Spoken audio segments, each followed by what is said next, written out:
Tariq, thank you for joining us this afternoon. No problem.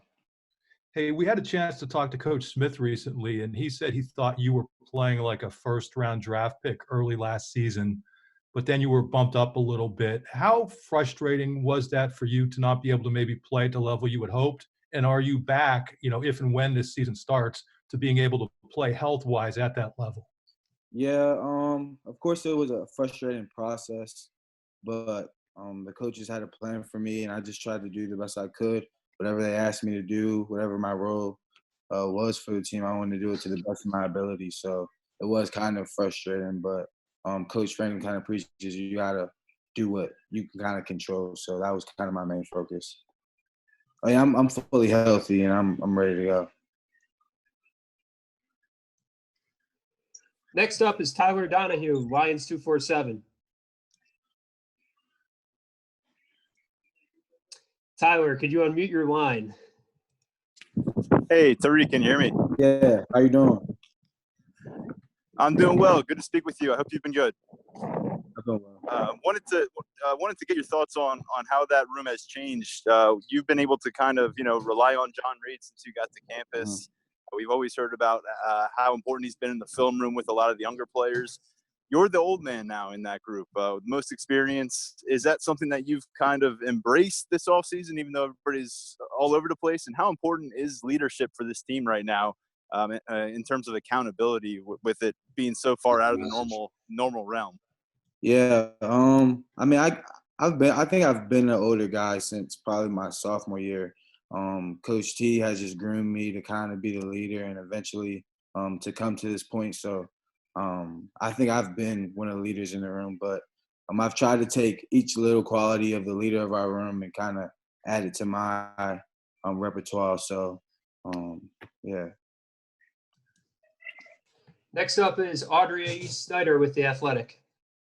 Hey, Tariq, thanks for your time. No problem.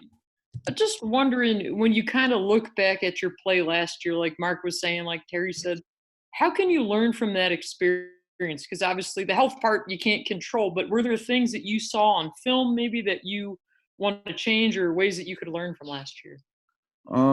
Probably just later on the year, just focus on my fundamentals more. Switching from off to press, doing a lot of things that can help me maintain the fundamentals. I think that's the main thing I've gained from last year. Next up is Frank Bodani, York Daily Record. Hey, Tariq, can you talk a little bit about the importance of Lamont Wade on your not just your defensive backs, but the whole defense, what he gives to the team that maybe others don't, something unique about him?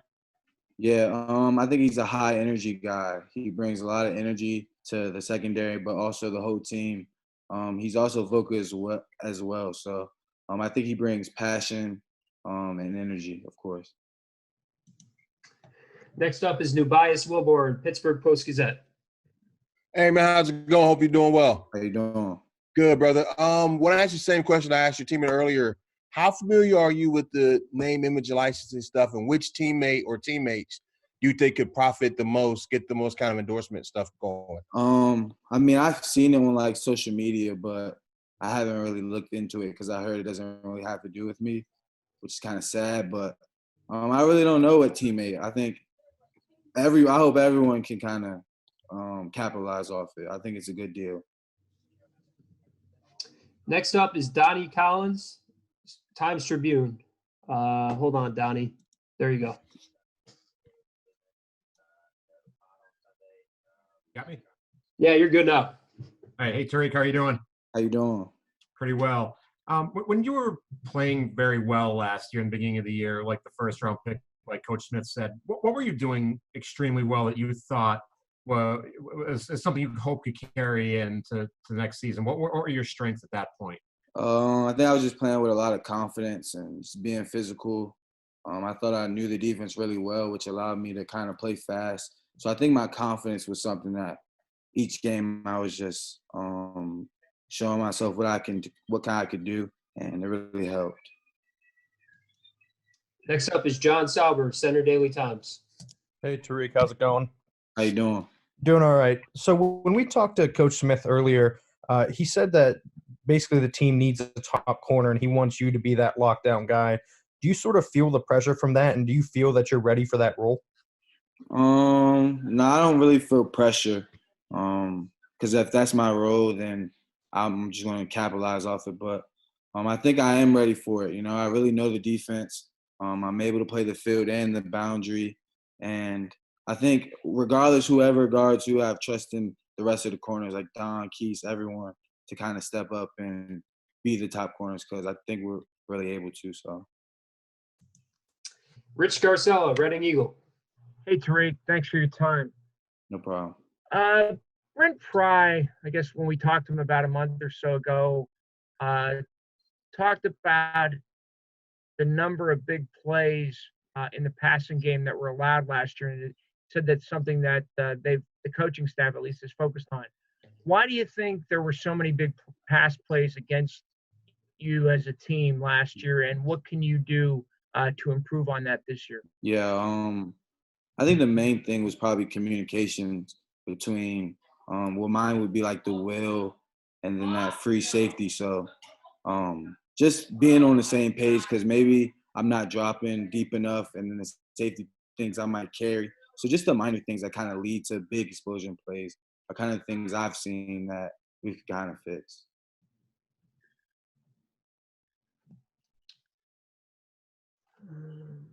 Next up is Joe Giuliano, Philadelphia Inquirer.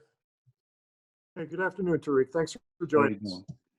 doing? You spent 3 years around John Reed. I just wondered what you learned from him in those 3 years, and what was the best advice he gave you that you can put into practice?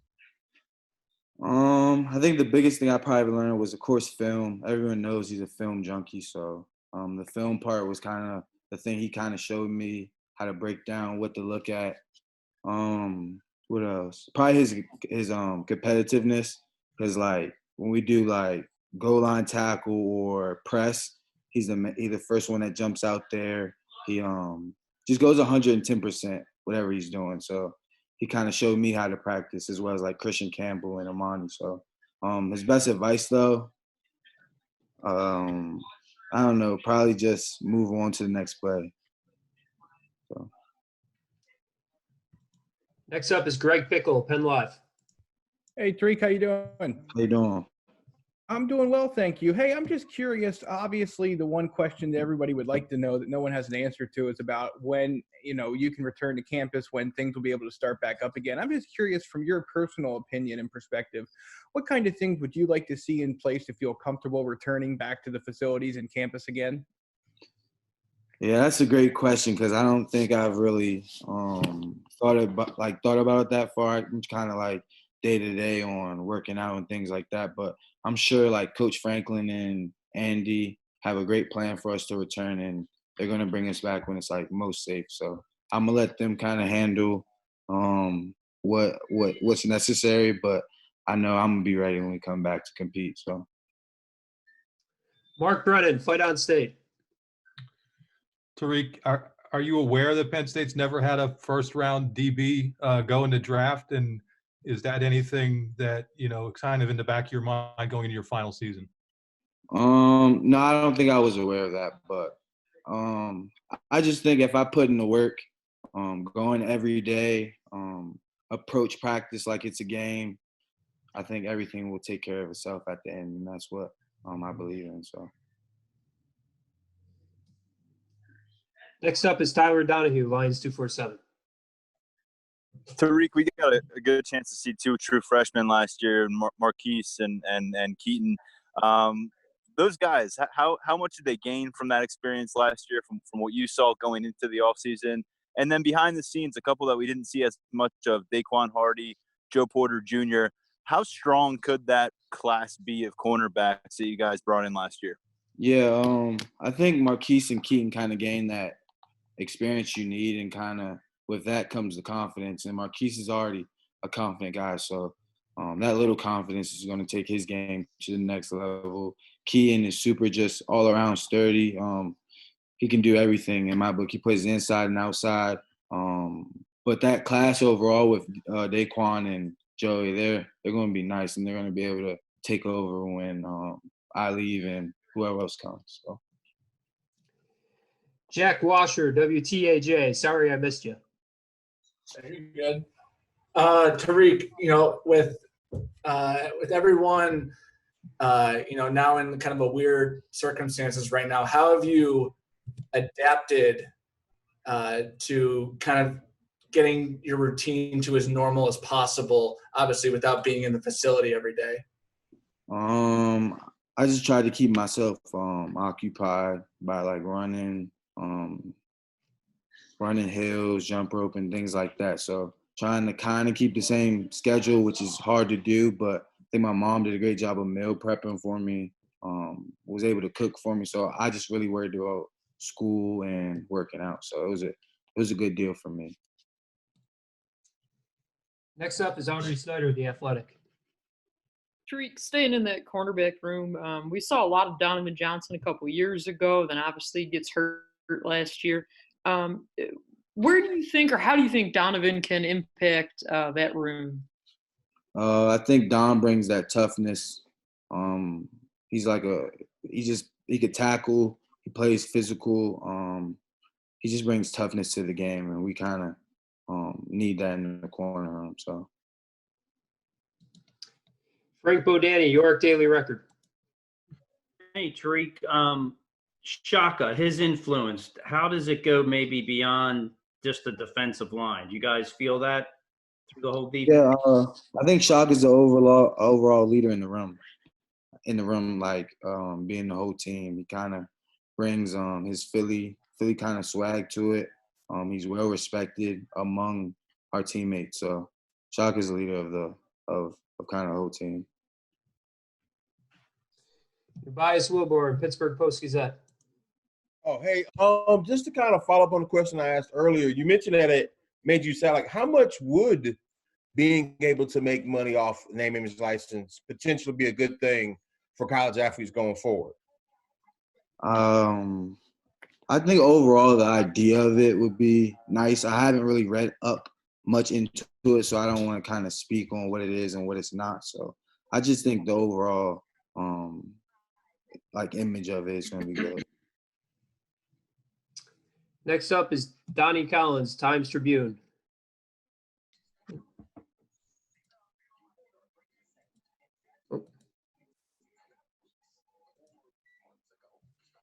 Good to go. Tariq, you guys, obviously you've seen a lot of the younger receivers. It was going to be a big spring for that position. How impressed are you by the talent some of those guys have, and who are some of the younger guys at receiver who you look to step up this year? JD, TJ, the two Florida guys. I think they're going to step up big time. They have confidence, so I think they're going to be able to go get the ball. So on them two, I think the most. John Sauber, Center Daily Times. Tariq, you mentioned earlier you've seen yourself as a leader even ever since you were a sophomore. What's the difference for you between being, in a young cornerback room and an older cornerback room? Because right now, outside of you, it's pretty young. Can you explain it more, like as far as me being an older guy? No, just from a standpoint of when the group is generally younger and the group is generally older. So like what group, like what cornerback room do you think was older? So when you first got onto campus compared to now? I think it's all the same. I think the talent kind of is better now. I think just across the board. I think everyone can compete. So I think it's more about like the kind of competition in the room that can raise everyone's game. Rich Garcella, Running Eagle. Tariq, what do you think it might be like if you're playing games in front of a limited number of fans or maybe even in an empty stadium? What do you think that'll be like, especially at a place like Penn State? Yeah. Of course, like the atmosphere and the home field advantage will be taken out, but that's when you got to kind of find that inner motivation. You got to get the job done. So if that's what we need to do to kind of be the best team we could be and win the most games, then that's what we have to do. So. Next up is Joe Giuliano, Philadelphia Inquirer. Tariq, what's the best part of being at home, and what's the hardest part of being at home? The best part probably my mom's cooking. Like she cooks a lot for me. The worst part probably just always trying to find something to kind of keep me occupied and not be bored. Because at school we're always doing something. I'm always on the clock. So being at home, you kind of have to be self-motivated to kind of do things that you know you need to do. So Next up is Greg Pickle, Penn Live. Hey Tariq, before everyone got sent home and everything, were there some younger players that were impressing you during winter workouts? And if so, who were they? well, I think in the cornerback room it was Day. During like winter workouts, he was competing every day. I think he won twice the winner of the day. So he was kind of attacking it and approaching the game kind of like an older guy. He knows the playbook inside and out. So I think he's gonna have a special season too. Jack Washer, WTAJ. Tariq, who's that one guy on the team who's probably struggling with quarantine time right now in terms of like they need to be interacting with people and just like being by themselves? You know, they're just bouncing off the walls right now. Probably I'm gonna say Fred. Just because he always likes dancing and stuff like that, entertainment. So I think Fred's probably the hardest time, but he has a TikTok and stuff, so he's good. All right, guys, we have time for a couple more questions. Here's how we'll do it. If you want to ask another question, please click the raise your hand feature and I'll call on you. So does anyone else have a question? Where's the raise your hand feature? I can't see it. I'm old. So if you go to, I'm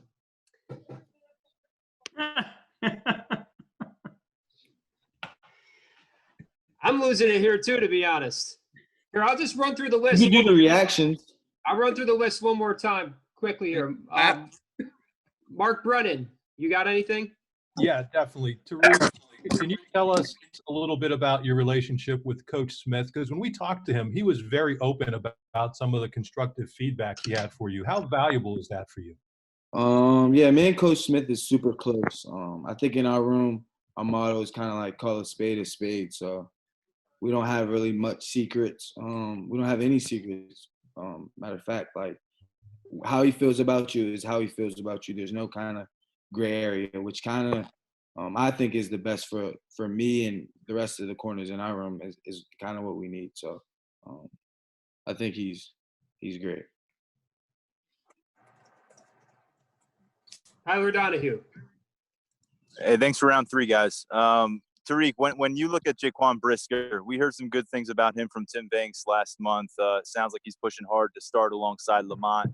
What did he bring to the defense last year, and what are your expectations? If he is to win that starting safety job, why will he have won it? I think Brisker is just going to be a ball hawk, and he's also physical. So at that position, you kind of have to be physical as well as kind of be rangy. So I think he kind of brings best of both worlds, and that's what's going to bring the job if that's for him. So. Nate Bauer, rumor is you have a question. Go ahead. Hey, Tariq, what's how much emphasis do you guys in that corners put on creating turnovers, specifically interceptions, and you know, just for the layman, like, can you explain how hard it is, how challenging it is to actually come up with one?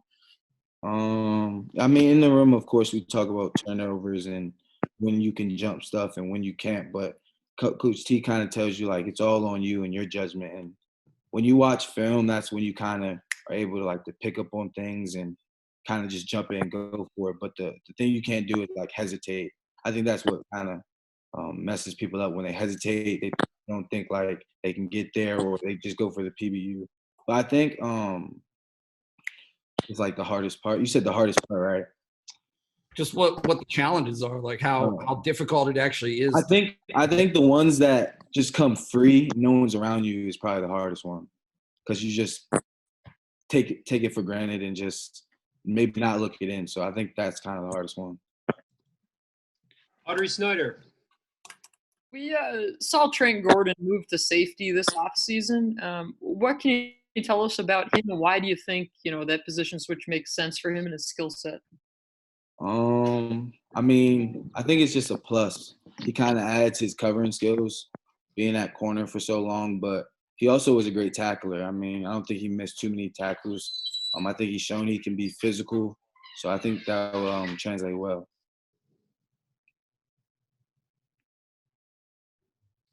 Frank Bodani. I'm good. Thanks a lot, Tariq. Tobias Wilborn. Yes. Tariq, what is the smallest crowd you've ever played in front of, and where? How far you want me to go back? Like Little League? However far it takes to get to like a really small crowd. Probably like high school, like maybe 300, 400. Because I went to a small, like if we played like a small private school, maybe like in Southern Maryland, we wouldn't have that many fans. So probably high school. Donnie Collins.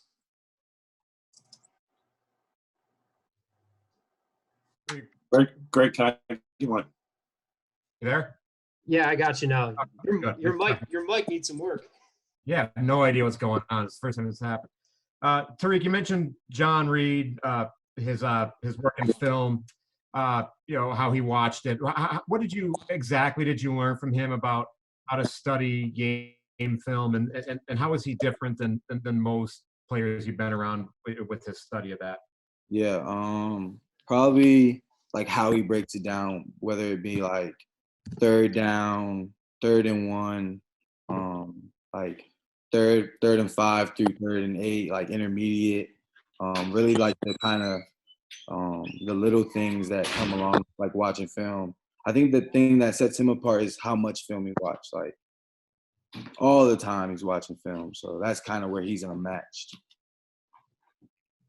John Sauber. Yeah, Tariq, what have you sort of taken from the games of Amani Oruwariye and Christian Campbell, two guys that were on campus at the same time as you and sort of are more similar in physical build to you than John Reed was? Yeah, probably how Christian kind of used his length at the line. He was super physical. And then Amani, probably his ball hawking skill. That's one of his greatest attributes. Like he could be 2 yards from a guy running a go route and still look back when most people would still be trying to play through their hands. So that's probably the two things I would say. Rich Marcella. I'm fine. Thanks, Tariq, for your time. Appreciate it. Few more. Joe Giuliano, go ahead. Yeah, I'm fine too. Tariq, take care. Stay safe. You too. Greg, can I get one in? Yes, go ahead. It's Kevin Gorman from the Trib. Tariq, I wanted to ask you about the defensive line. If anybody's made an impression or you got any expectations of anybody, in particular, Shane Simmons. Defensive line, I think Shane's going to step up because I think he's going to be a leader in that room along with Shaka, Fred, Antonio. But as far as like a younger guy, I'll probably say Hakeem. I think he's going to be a good one. What kind of impression has Shane made on you? I think he works hard. He attacks practice, attacks the weight room. So he's going to do good. Jack Washer. I'm good. Thanks, Tariq. No All right, last one. Greg Pickle, if you have one. Yeah, I'm all set. Thanks for your time, Tariq. No problem. All right, thank you, Tariq. Appreciate it. Thank you, everybody.